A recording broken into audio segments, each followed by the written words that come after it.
أعوذ بالله من الشيطان الرجيم بسم الله الرحمن الرحيم الحمد لله رب العالمين والصلاة والسلام على أشرف الأنبياء والمرسلين خاتم النبيين محمد صلى الله عليه وآله وسلم اللهم صل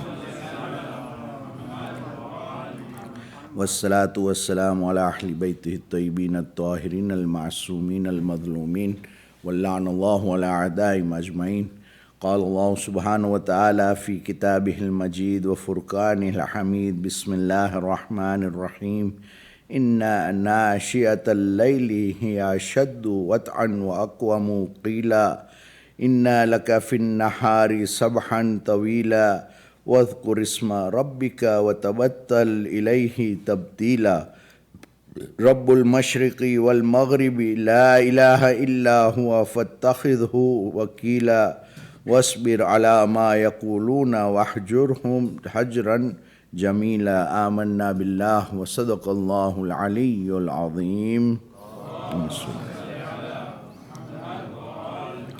السلام عليكم ورحمة الله وبركاته. We have been discussing Surah Muzzammil, the 73rd Surah, and we began the discussion on the second section of it, which is ayah number 6 to 10, and in which Allah says, Surely the rising by night is the firmest way to tread and the best corrective of speech. Surely you have in the daytime a long occupation, and remember the name of your Lord and devote yourself to Him with exclusive devotion. The Lord of the East and the West, there is no entity worthy of worship except for Him. Therefore, take Him for a protector, and bear patiently with what they say, and avoid them with a becoming avoidance. Now we all know that Surah Muzzammil and Surah Muddathir are two surahs that were revealed after approximately 3 years after Rasulullah began his mission. The first 3 years was a very important aspect of his life in terms of his mission, where only selected people that he selected, he gave them the news of Islam and how to move forward. However, when these surahs came, Surah Mudaththir and Muzzammil, that is the time when he went all out in an open invitation. Surah Muzzammil is one that speaks about self-building, that Rasulullah would require self-building for himself and a spiritual heart, and this is for us to take lessons from, and that the Quran is a program in itself for self-building, in which it strengthens our faith, our resolve, our taqwa, and our soul. And this is the general overview of Surah Muzzammil. Now, when we see the second section, again the very first ayah, that is ayah number 6 of Surah Muzzammil, talks about Salatil Layl once again. Salatil Layl has been emphasized in various places, Surah Banu Israel, we will see them in Surah Mudassir, Surah Muzzammil. It has been many times emphasized. And Allah here in the second verse that we discuss, the seventh ayah that we discussed last time, tells Rasulullah that you are going to be continuously busy. During the day, you have a responsibility which is not easy. You are going to be guiding humanity, you are going to be conveying the message of your Lord, and you are going to be trying to solve people's difficulties. 3 things that are going to happen during the day, and this is going to be a very demanding issue for you. At the same time, the other Mufassirin tell us that the 3 responsibilities is that Rasulullah has a weighty responsibility in itself. Having the Quran and to give out the message is a responsibility in itself, and has many things to perform for that. Therefore, he must strengthen himself by the night worship. And at the same time, he must use the standing in the night to give yourself a required readiness for this great responsibility and mission and activity during the day. Meaning that you will have a lot of business to conduct during the day, and therefore your devotion should be in the night. And that is what we discussed last time also. And then at that time, Allah now gives him 5 specific commands of attitude, of how he should look at the whole mission, how should be his attitude in his entire perspective of the whole mission. And it tells Rasulullah that in the following ayahs that first is to remember Allah, 2 is to have exclusive devotion to Allah, 3rd is seeking protection in Allah, 4th is patience against the enemies, and the 5th is avoiding those enemies in a beautiful way. Even when you have to avoid your enemy, it has to be done in a correct way, in a beautiful way that it does not, you are not at fault. Not him being at any fault. But these are lessons for us. When Rasulullah was given the Quran, he is already the best creation of the world. As we all know, Rasulullah is the awwalu ma khalaqtu nuri. He is the first creation of Allah's light. And everything else was created after him, and he is witness to all that creation. So he is at that level already. But these are instructions for us as well. At the same time, Rasulullah is being told how to move forward with human beings. Now, last week we didn't get time to finish this ayah, but we began discussing, and we will go on, continue discussing on this, inshallah. And that is the 8th ayah of the surah, which has 2 commands. The first and the second, وَاذْكُرِ اسْمَ رَبِّكَ وَتَبَتَّلْ إِلَيْهِ تَبْتِيلًا. And remember the name of your Lord and devote yourself exclusively to Allah. The first part is to remember Allah. Remember the name of your Lord. Now, remembering the name of your Lord does not mean mere mentioning of Allah. The tasbih that we do, Ya Rabbi, Ya Rabbi, Ya Rabb, that is mentioning the name. The Ya Allah, Ya Allah, Ya Allah, Ya Rahman, all these Asma'ul Husna, the names that we take of Allah. But here the question of dhikr that has been mentioned, Allama very clearly emphasizes that this is not only mere mentioning of the name. Rather, it directly refers to paying attention to the meaning of the name that we take. When we say Ya Rabb, it must come in my mind and in my heart and in my therefore action that Allah is the one who is nurturing me at every stage. And He is the one who is a provider for me at every level and everything that I need. So why should I bow to anyone else? That is one way of looking at it. Why should I bow to somebody else to get anything? Or that He is my provider, and therefore why should I do worship to anyone else? Or why should I go against any of His commands? Because He is after all my nourisher. He is my cherisher. So this is not only a mere mention. And he says the remembrance of the heart, and in our heart, that remembrance of Allah and the beautiful names of Allah, and all Asma'ul Husna put together make the name of Allah. Allah encompasses, the word Allah encompasses all the other Asma'ul Husna. And he says that this remembrance purifies our heart. When we remember it through our hearts, it purifies us. It has that level of purification of a person, and it becomes the beginning of ma'rifah. We like to say Allah's ma'rifah very lightly, but when we begin to remember Allah through our heart at all times, that is the beginning, the first step of ma'rifah. Ma'rifah is much higher, so we have to travel that path in this short life that we have. And that is cognizance of Allah, and taqwa begins to enter our heart, because we will now reject everyone other than Allah subhanahu wa ta'ala. And here Allama is also noting a very important aspect, and that is that there are 3 stages of zikr. Zikr itself has 3 levels. The first level is what we do, is the mentioning of the name Allah. We do the tasbih, Ya Allah, Ya Rahman, Ya Rahim. All this tasbih that we do, that is the mentioning of Allah's name, and that is the very first level. The second level, he gives ayah numbers 205 of Surah Al-A'raf to support what he is saying, and that is to remember his pure essence deep within our hearts. When we say Ya Salamu, for example, it means peace, and everything is peace to me, as well as everything that emanates from me is peace.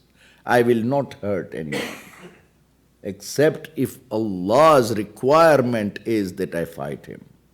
But otherwise there is nothing but peace that comes from me. And these are all the other, that is for Asma'ul Husna, that is not our discussion. But he says that the second level is the remembrance of his pure essence from the bottom of our heart. And then he says, the ayah that tells us this is, وَاذْكُرْ رَبِّكَ فِي نَفْسِكَ تَضَرُّعًا وَخِيفًا. And remember your Lord within yourself humbly and fearing. There is nothing we can do about anything we think of, we cannot do without Allah. It is the tawfiq of Allah, it is the help of Allah, it is the guidance of Allah that takes us in every step that we do. And if we remember it through our hearts, then we will become better servants and better ibad of Allah, inshallah. And says the third stage, the final stage, is when we attain the ability to delve deeply into the divinity of Allah, what we know as irfan. Irfan is a very deep subject and cannot be just, I just can't decide today, oh, I want to become irfani. This is only fooling myself, and it is only going to take me far away from Allah. Let's be very honest and realistic about this. Irfan has to be a guided, let's put it this way in just our words to understand, a guided tour. It cannot be that I just sit on the plane and go somewhere, I'll find my way. No, we can't find our way, we'll get lost up there. It is something that is very important, and that is it is a journey that takes us, in which we are able to look at the beautiful and majestic characteristics of Allah. It is a deep ocean, not ocean, the universe is too deep, and we all know of it now. Today science has made it easy to see that when we look at the universe, it is far, far beyond what we can even imagine.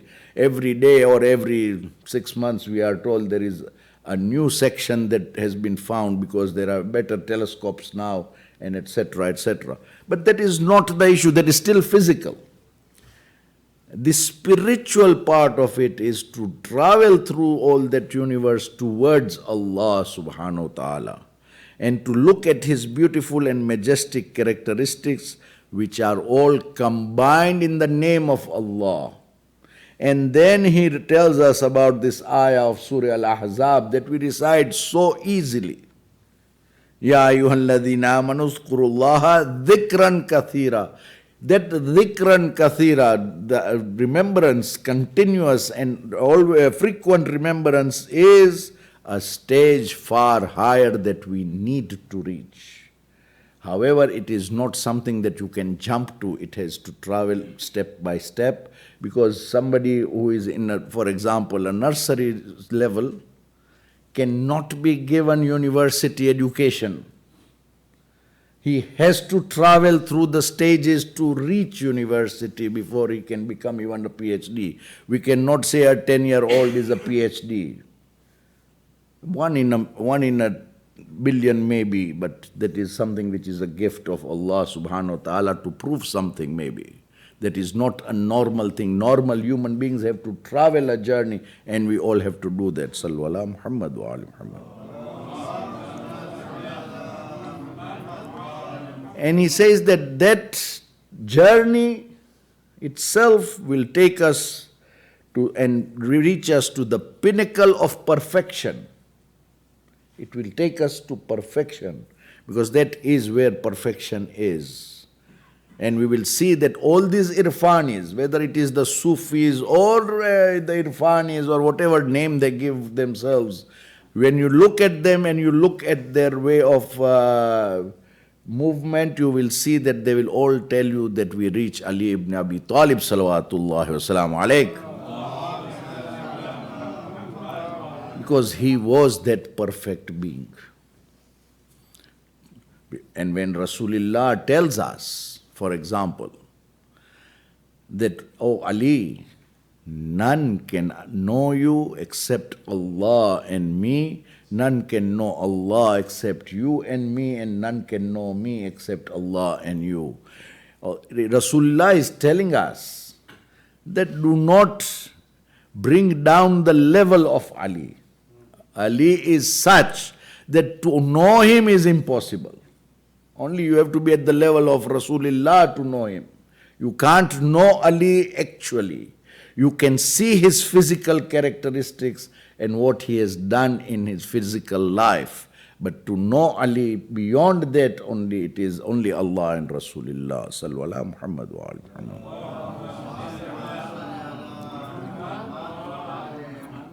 Now the very same ayah, the second part says, وَتَبَتَّلْ إِلَيْهِ تَبْتِيلًا, and devote yourself to him with exclusive devotion. It is exclusive. You cannot have this as well as this. You cannot have Allah as well as the other. No, it says exclusive. And the command is to cut off affinity from everything that is other than Allah. Now, we will come to the explanation of cutting off, because tabattal means to cut off, and we will come to that very shortly.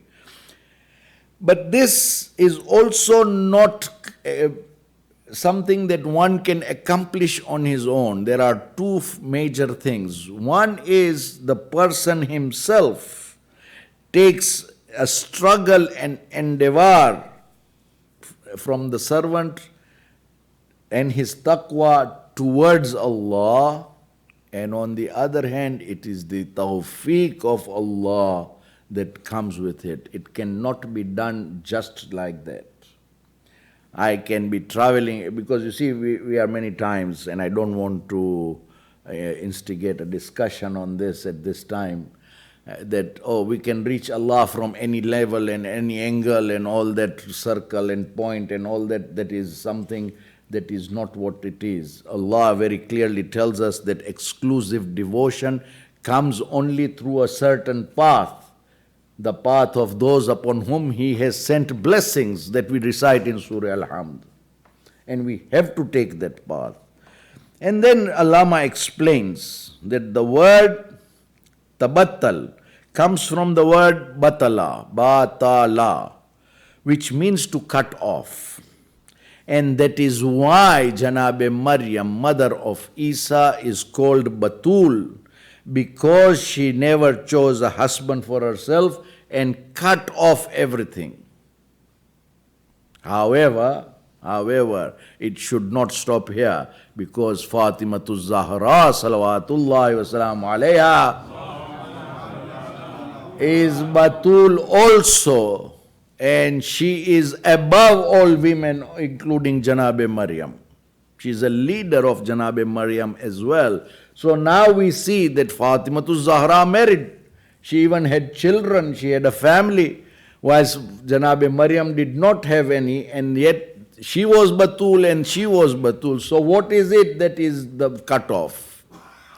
That is not the reason mainly for being Batul, because there is also a very conversation in the court of Ma'mun, when Imam Rida salawatullah wasalam alayhi has also argued that if you tell us that Maryam is chaste because she did not marry, then can you tell us that Fatima is not chaste because she married Ali?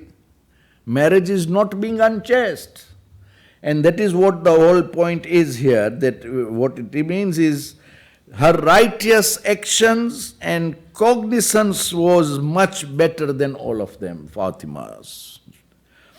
Because she had reached the stage which Allama uses the term, inkata ilallah, meaning spiritually removed from everything but Allah. Even in her marriage, even in her motherhood, even in her childhood, she was someone who was had affinity only with Allah. Everything she did was only for Allah subhanahu wa ta'ala. And therefore, it is, tabattal refers to a person, Allama explains, who focuses all of his attention and his entire presence of heart towards Allah. He cuts himself off from everything other than Allah. His actions are solely for Allah, and he drowns himself in loyalty and devotion only to Allah. However, he explains that this should not be misconstrued, because he is now quoting in this place. He is quoting a hadith that is from Rasulullah, which says, there is no monasticism nor cutting yourself off from others in the faith of Islam. What it means is that, is there a contradiction here? Allah is telling us to cut off from everything, and Rasulullah is saying there is no cut off. Is there a contradiction? He says, no, there is no contradiction here, because there is no monasticism. And this is where the Quranic ayah also says that the monks created it and adopted celibacy. And today we know much more what this celibacy has done in corrupting the entire church and the entire hierarchy of the church, because it is something that is not natural. In the same way, Rasulullah said, it is not cutting off socially from others. It is not that we cut off interaction with each other, with our wives, with our children, with our parents, with our brothers, with our people in the community at large. No, it does not mean that. Even within our interaction, everything is for Allah and devoted to Allah. That is cutting off from everything else. That means we do not have any interests other than the interest of Allah. That is the meaning of cutting off, nothing else. It does not mean that physically we do not interact, but even in that physical interaction, there is no selfish motives or selfish interests. It is only the interest that Allah wants us to have. That is the meaning of tabattal. And then he explains that this does not mean refraining from even social activity. Even within our social activity, our interaction amongst ourselves, Allah is the center point, and that is where we have to have. And that means that once we come to that, then we will have cut off affinity with everything other than Allah subhanahu wa ta'ala. Then he says that in some ahadith, we also see that the word tabattal, cutting off, has been used for raising one's hands during salat. Meaning when we raise our hands for dua to Allah. We are cutting off dependence on everything but Allah. And when we are going in His presence, we are going with all that humility. Sometimes we see that when we are doing dua, especially after salat, there are certain people who feel ashamed to raise their hands. Do not feel ashamed. You are feeling ashamed to raise your hands in front of Allah. I know most of us here may not be doing it, but there are some who feel, what is that? Allah still listens to me. Yes, He listens to me, but He likes to see that humility in me as well. He wants me to become humble in front of Him, and that is very important for us as well. And he says, finally, remembrance of Allah and showing this type of devotion to Him is in itself a great bounty of Allah for the people and their weighty program of guiding others. This humility, this raising of hands, this traveling and exclusive devotion to Allah is in itself a fadl, a grace upon us. We ask Allah subhanahu wa ta'ala to grant us the tawfiq to be able to understand the teachings of Rasulullah and the Ahlul-bayt alayhimus salam and implement them in our lives. Ameen ya Rabbal Alameen. Wa sallallahu ala Muhammadin wa alihi at-tahirin.